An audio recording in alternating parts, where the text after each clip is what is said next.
সময়ের ব্যবধানে বদলে গেছে অনেক বন্ধু বান্ধব। আগে আমারও ছিল অনেক বন্ধু বান্ধব, স্কুল লাইফটা ছিল অনেক মজার, অনেক বন্ধু বান্ধব ছিল আমার। আমাদের ক্লাসে ছিল মোট 170 জন শিক্ষার্থী। ক্লাস 9-10 এটা আরও বেশি মজার, কারণ আমরা তখন স্কুল থেকে পালিয়ে যেতাম অনেক সময়। মানে সকাল 10টা থেকে 4টা পর্যন্ত ক্লাস হওয়ার কথা ছিল, কিন্তু আমরা মাঝে মধ্যে 1টা বা 2টা ক্লাস না করে এই বসে চলে যেতাম।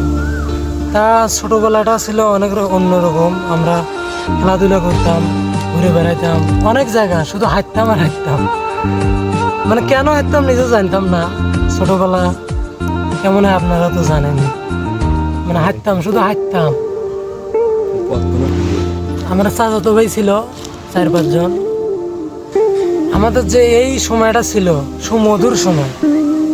অনেকজন অনেক কথাই বলছিল, কিন্তু তাদের কথায় আমি গুরুত্ব দিইনি। এই জন্য আজকে আমার এই অবস্থা, বুঝতে তো পারছেন।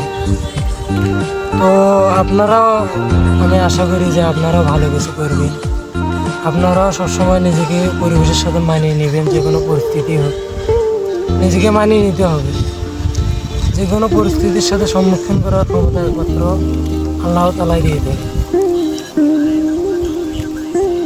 তাছাড়া পৃথিবীর কোনো শক্তি নেই আপনাকে গ্রাস করে। তিনি ব্যতীত কে আছে এমন, তিনি ব্যতীত তার নিকট সুপারিশ করতে পারে। আলহামদুলিল্লাহ, গুড বাই, সবাই ভালো থেকো। আবারও দেখা হবে নেক্সট কোনো ভিডিওতে।